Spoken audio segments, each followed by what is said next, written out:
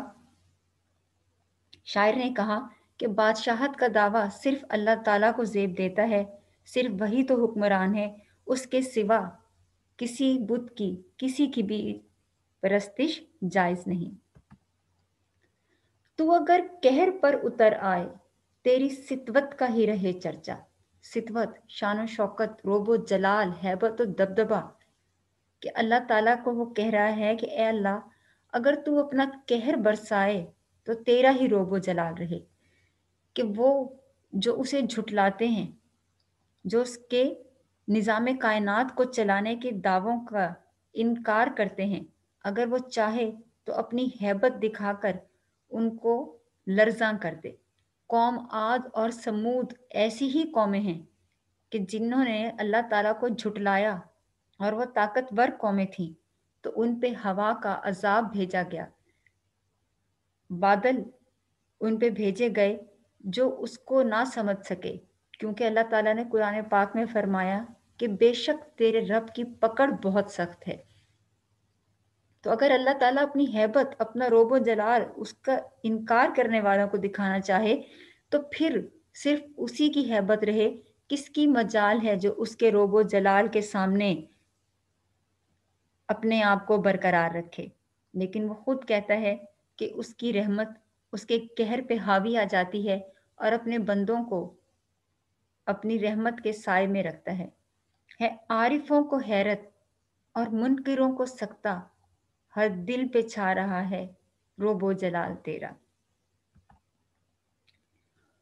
اور اگر رحمتوں پہ مائل ہو، کوئی مشفق نہیں تیرے جیسا۔ شفیق اللہ تعالیٰ کے نام، صفاتی ناموں میں جہاں وہ قہار ہے، جبار ہے، تو وہاں وہ رحمان ہے، رحیم ہے، اور اسے پسند ہے کہ اسے رحمان اور رحیم کے ناموں سے پکارا جائے۔ تو شاعر کہتا ہے کہ اس پوری کائنات میں کوئی ایسا نہیں جو اللہ تعالیٰ جیسی رحمت برسا سکے، کہ اگر تو رحمت برسائے تو کوئی تیرا ثانی نہیں۔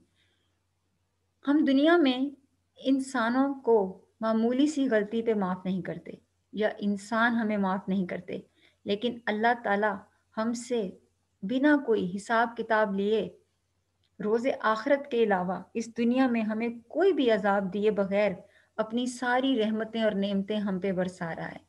اس کی رحمتوں اور نعمتوں میں صرف ہماری روزی روٹی نہیں ہے، ہماری زندگی، صحت، تندرستی، ہمارے والدین، وہ رشتے، وہ سب جو ہمارے پاس موجود ہیں، جس پہ ہم اس کا شکر ادا نہیں کرتے۔ تو شاعر کہہ رہا ہے کہ تیرے جیسی رحمت تو کوئی برسا ہی نہیں سکتا، کہ اللہ تعالیٰ نے قرآن پاک میں خود فرمایا کہ اور میری رحمت نے ہر چیز کو گھیر رکھا ہے۔ فَبِأَيِّ آلَاءِ رَبِّكُمَا تُكَذِّبَانِ، کہ پس تم اپنے رب کی کون کون سی نعمتوں کو جھٹلاؤ گے۔ تو شاعر کہہ رہا ہے کہ اہل جہاں تو مجھے بھول گئے ہیں، لیکن ایک تیری ذات ہے جس کا کرم اب بھی ہے۔ قہر و رحمت پہ قادر اے ستار، میرا مقصد ہے بس تیرا جلوہ۔ ان اللہ لا کل شیء قدیر، کہ اللہ تعالیٰ ہر چیز پر قادر ہے۔ اور شاعر یہ بات تسلیم کر رہا ہے کہ اللہ تعالیٰ، اس نے پچھلے دونوں اشعار کو یکجا کر کے کہا ہے کہ اگر اللہ تعالیٰ قہر برسانے پہ آئے یا رحمت برسانے پہ آئے، وہ دونوں کی قدرت رکھتا ہے، لیکن شاعر نے اس کے دیدار کی خواہش کی ہے، اور اس کا دیدار سب سے بڑا انعام ہے۔ انسانی آنکھ میں اتنی طاقت، اتنی قدرت نہیں کہ کھلی آنکھوں سے اللہ کا دیدار کر سکے، لیکن روز قیامت ان لوگوں کو اللہ تعالیٰ اپنا دیدار نصیب کرے گا اور ان کی آنکھوں میں وہ قدرت دے گا جو اس کے حسن و جمال کا نظارہ کر سکیں، اور جنتیوں کے لیے سب سے بڑا انعام یہی ہوگا۔ تو شاعر ان لوگوں میں شامل ہونا چاہتا ہے کہ اہدنا الصراط المستقیم، کہ اسے سیدھا راستہ اللہ تعالیٰ سے دعا کرتا ہے دکھائے، کہ جن لوگوں پہ اس نے اپنا کرم، اپنا رحم برسایا ہے، اور وہ اس کا جلوہ اسی لیے دیکھنا چاہتا ہے کہ کبھی اے حقیقت منتظر نظر آ لباس مجاز میں، کہ ہزاروں سجدے تڑپ رہے ہیں میری جبینے نیاز میں۔ یہ لفظ منتظر ہے۔ منتظر اسے کہا جاتا ہے جس کا انتظار کیا جائے، اور منتظر جو انتظار کر رہا ہو۔ تو اللہ تعالیٰ کے مجازی روپ میں آنے کا انتظار ہے، اسی لیے اللہ تعالیٰ کو کہا کہ وہ منتظر ہے، کہ اس کا انتظار کیا جا رہا ہے، کہ شاعر کو اس کے وحدہ لا شریک ہونے میں شک نہیں، بس وہ یہ چاہتا ہے کہ وہ اس کے سامنے مجازی روپ میں اس کو دیکھ کے سجدے کرے۔ اقبال نے اسی شعر کے بعد دوسرا شعر کہا تھا کہ تیرے عشق کی انتہا چاہتا ہوں، میری سادگی دیکھ کیا چاہتا ہوں۔ جب قیامت کی آئے گی ساعت، دید سے اپنی بہرہ ور فرما۔ پچھلے شعر کا مضمون ہی شاعر نے باندھا ہے۔ ساعت گھڑی، قیامت کی گھڑی نفسا نفسی کی ایک حشر برپا ہے، اور اس میں کسی کو کسی کی کوئی خبر نہیں، لوگ ایک دوسرے سے بے نیاز ہیں۔ تو شاعر کیا چاہ رہا ہے کہ وہ ان لوگوں میں شامل ہونا چاہ رہا ہے جس کو اللہ تعالیٰ نے اپنے پسندیدہ بندوں کی فہرست میں رکھا ہے، اور جس کے بارے میں وہ بار بار کہہ رہا ہے کہ جنتیوں کے لیے سب سے بڑا انعام اس کا دیدار ہے۔ تو شاعر کہتا ہے کہ اے اللہ، کہ اس ساتھ میں بھی میں یہی چاہوں گا کہ تیری رحمت مجھ پہ اس طرح سے برسے کہ مجھے ان لوگوں میں، ان کی فہرست میں آنا نصیب ہو جو تیرا دیدار کریں گے، تیرے جلوے سے فیض یاب ہوں گے۔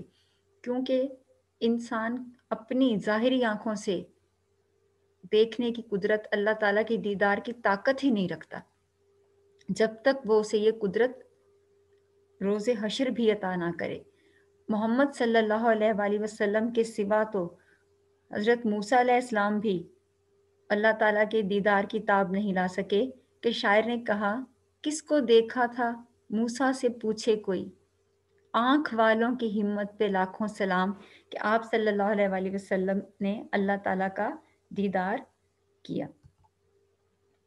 مثل مجنوں کہ ہوں جنوں ساما، میرا پیک کر گناہ میں ڈوبا۔ مجنوں قیس بن عامری قبیلے کا فرد، لیلا اور مجنوں کی محبت مشہور ہوئی، لیکن یہاں عشق مجازی نہیں، عشق حقیقی کی بات ہو رہی ہے۔ اور شاعر کہہ رہا ہے کہ اے اللہ، میں جانتا ہوں کہ مجھے تیری محبت کا جنون ہے، دیوانگی ہے، لیکن نہ چاہتے ہوئے بھی، کیونکہ میں ایک عام سا انسان ہوں اور مجھ سے گناہ سرزد ہو جاتے ہیں۔ تو وہ کہہ رہا ہے کہ اے اللہ، میں تیری محبت میں دیوانہ ہو چکا ہوں، لیکن میرے گناہوں کو درگزر فرما۔ ہم سے جانے انجانے میں لاکھ خطائیں ہوتی ہیں، بہت گناہ ہوتے ہیں۔ تو وہ کہتا ہے کہ میرے گناہوں کو جہاں دیکھ رہا ہے، وہاں یہ دیکھ کہ میں تیری محبت کے جنون میں اپنے آپ سے بے خبر ہوں، اور اس جنون میں دنیا والوں کی فکر نہیں، کہ دلوں کو فکر دو عالم سے کر دیا آزاد، تیرے جنوں کا خدا سلسلہ دراز کرے۔ کہ جس محبت میں دنیا کی فکر نہ ہو، تو وہ سلسلہ دراز ہونا چاہیے، اس محبت میں اضافہ ہونا چاہیے۔ باوجود یہ کہ پر ہوں اسیاں سے، تیری رحمت کا پھر بھی ہے سودا۔ باوجود یہ کہ، اس کے باوجود، اسیاں گناہ، سودا طلبگار۔ تو شاعر کہہ رہا ہے کہ اے اللہ، کہ مجھے معلوم ہے کہ میں گناہوں سے سر سے پاؤں تک ڈوبا ہوا ہوں۔ دنیا میں ایسا سودا کون کرتا ہے کہ کسی کا خسارہ اپنے حصے میں لے کے اسے نفع عطا کیا جائے؟ ایسا سودا تو اللہ تعالیٰ کی وحدہ لا شریک ذات کر سکتی ہے، جو کہ انسان کے گناہ لے کے بھی اس کی ایک مغفرت کی، ایک اس دعا کے بدلے میں اسے اپنی رحمت سے نواز دیتی ہے۔ میں لا تکنے تو کے نشے میں سرشار رہتا ہوں، سیاہ مستوں کو بخشی ہے حیات جاوداں تو نے۔ لا تکنے تو، قرآن پاک میں اللہ تعالیٰ نے کہا کہ غم نہ کرو، یہ ان لوگوں کے بارے میں کہا گیا جو کہ اس کے پسندیدہ بندے ہیں۔ تو شاعر کہہ رہا ہے کہ میں بھی اسی شراب کے نشے میں سرشار ہوں، کہ اللہ تعالیٰ نے کہا غم نہ کرو، سیاہ مست، کہ میں گناہ گار ہوں، لیکن اللہ تعالیٰ نے حیات جاوداں ہمیشہ کی زندگی سے مراد ہے کہ مجھے اپنے پسندیدہ بندوں میں اپنی رحمت کا یقین جو دلایا ہے تو میں اسی کی محبت میں سرشار ہوں، خوش ہوں کہ مجھے کوئی غم نہیں۔ امید ہے آپ کو یہ اشعار سمجھنے میں مدد ملی ہوگی۔